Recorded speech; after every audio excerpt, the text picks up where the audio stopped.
My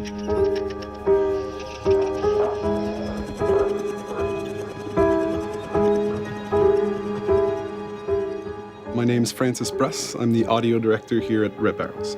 So my day-to-day job is to figure out special ways to creep people out and to make audio an integral part of the Outlast brand. From the VO recordings, from music, from sound effects, from integration, pretty much all the facets of audio is what I do. Having a new composer for the game is a huge, huge part of Outlast Trials. That's something that we're so excited about because the whole goal of having Tom as a composer is using his ability to tie everything together into one unit of a game. Tom has an amazing background in video games. I can't list half of the game that he's worked on. He gives master classes to other composers. So for him, he was just incredibly motivated to be part of Outlast Party. Hi, I'm Tom Salta, and I'm the composer for the original score to Outlast Trials. Working with Red Barrels was really a fun and unique experience for me, and working with Francis was just incredible. What I really like about it's also challenging but fun at the same time, is that I came on a bit earlier than I normally do. On a lot of these kind of big AAA games, whether it was Battlegrounds or Ghost Recon, Halo stuff, I usually come on right at the end. Things happen fast. With Outlast Trials, it's different. It was earlier in the development stage, and it's giving me a chance to see it come to life and maybe contribute ideas that can affect the mechanism of the game itself, which is like, this is amazing, because it's like, I'm like a kid in a candy store. So for the theme of Outlast Trials, we obviously wanted this to be really super special. And me personally, given my love of this game and the music that I'm doing, I wanted it to check off a few things that I really didn't have much precedent for. I wanted something that was just purely scary to listen to. I wanted also something that had some melody to it, something that was memorable but also with a melody, and something that was simple enough that you could just play it on a piano.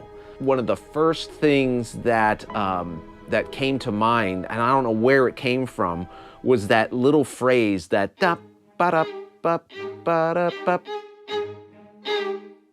That was like, wow, okay, that feels right. Finding that simple idea that you immediately know it's Outlast Trials, and it immediately scares you. And then seeing that come to life when we developed the theme and then brought in the full orchestra, I mean, that was like, yes, it's alive.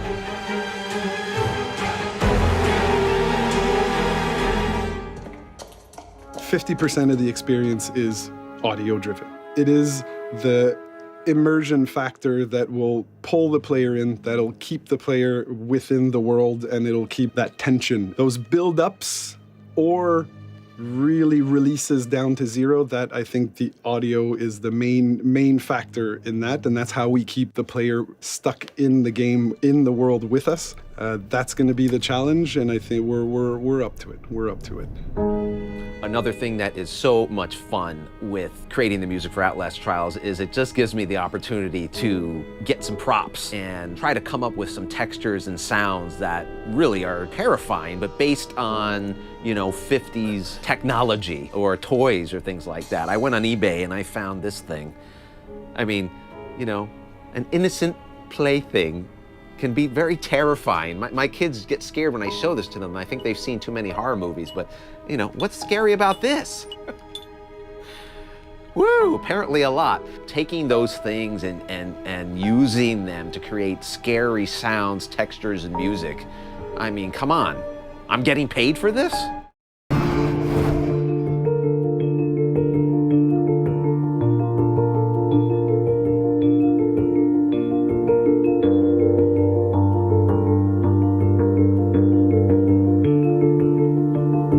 Outlast has this history of creating those very iconic enemies, and I feel like fans are expecting us to deliver those iconic enemies again in a different level. We tried to kind of figure out how the infection is gonna work in the characters with all the new mechanics and with all the new abilities that we have, but we don't want to make it like too high in terms of technology, because in the 50s everything was a little bit more limited. My job is basically kind of trying to do a lot of the research of how make something that looks high tech look like low tech and give this 50s twist to it. And it's pretty fun because at the end of the day, I have a lot of possibilities of creating those characters and trying to portray a little bit of their daily basis.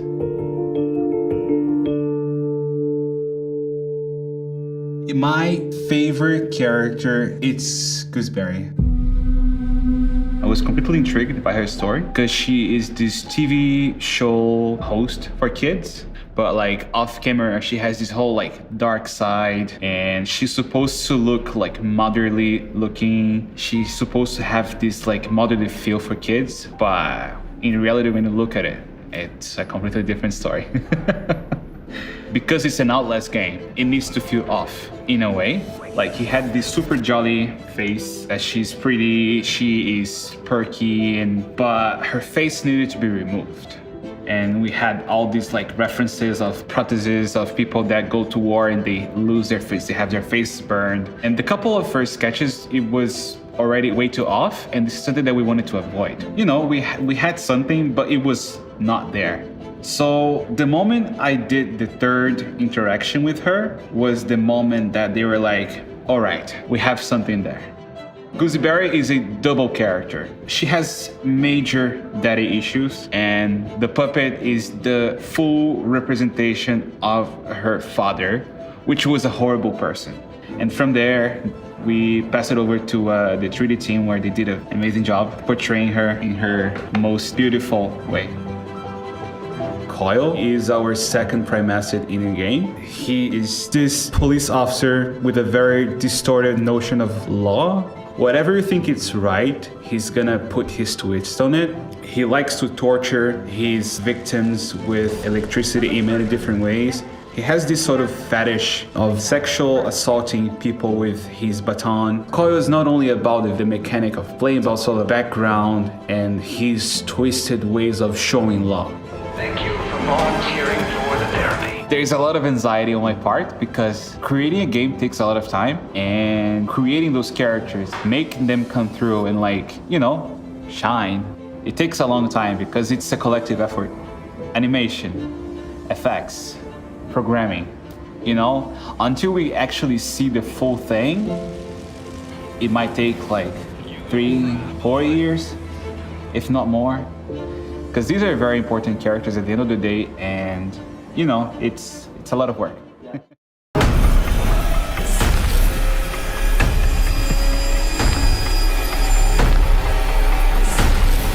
My name is JT Petty. I'm the writer of the Outlast video games.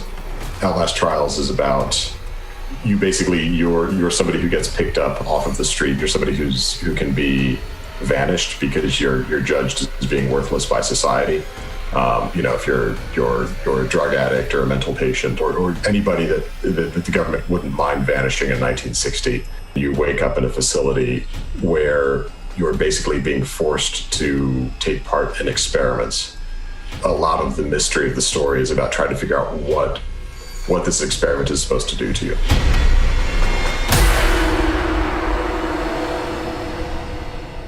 I mean, so we wanted to set this one back in 1959 because I think the mystery of the origins of Murkoff have always been something that's just been a really interesting thing to want to explore. I also feel like 1960 is such a prime time politically in terms of secret decisions that really shaped the way the next century is going to go. The Outlast Trials takes place before any of the other Outlast games, and so we'd be able to explore things that happened before Outlast 1 that maybe you are interested about the backstory of, or seeing some characters, maybe learning about their history before any of the events of the other Outlast games. And it draws a lot of inspiration to experiments that were actually done in Montreal on people, on their brains, on their behaviors. It's lore to us, but it's real history to real people. It's been a huge inspiration, and it's a story that hasn't ever really been told in video games, to my knowledge, so we're really excited about it. Hi, my name is Carl Chignara. I'm a psychiatrist. This is the Allen Memorial Institute. It's a great training center, but it's also where Dr. Cameron's experiments occurred, linked with MKUltra. MKUltra was a large secret operation by the CIA that ran from 1953 to 1973. That was in the early days of the CIA. Their basic aim was to find ways to modify behaviors. The director of the hospital, this famous psychiatrist, Dr. Donald Ewan Cameron, was experimenting on patients. He claimed he could remove certain unhealthy patterns in the mind of patients and replace it with healthier patterns. So that intrigued the CIA. They first funded all kind of research that was going on. So things like mind-altering drugs, things like how to implant a device in the brain and remotely control somebody. So there was research going on, but they only went so far. What they did that was much more unethical, they became rather obsessed with LSD, and they did all kinds of weird experiments with it. They hired prostitutes to slip LSD to clients unknowingly, and then they would observe whatever occurred. They even would give LSD to CIA employees without their knowledge, just to observe what it does. So that's really dangerous. I mean, today it absolutely sounds like it's a conspiracy theory, but it actually happened.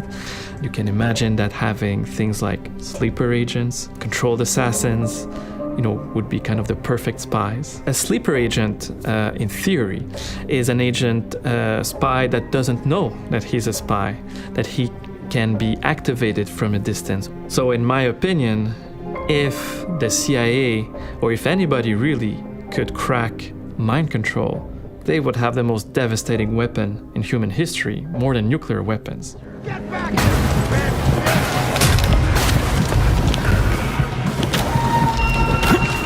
What fans can expect from Trials is more suffering, I guess.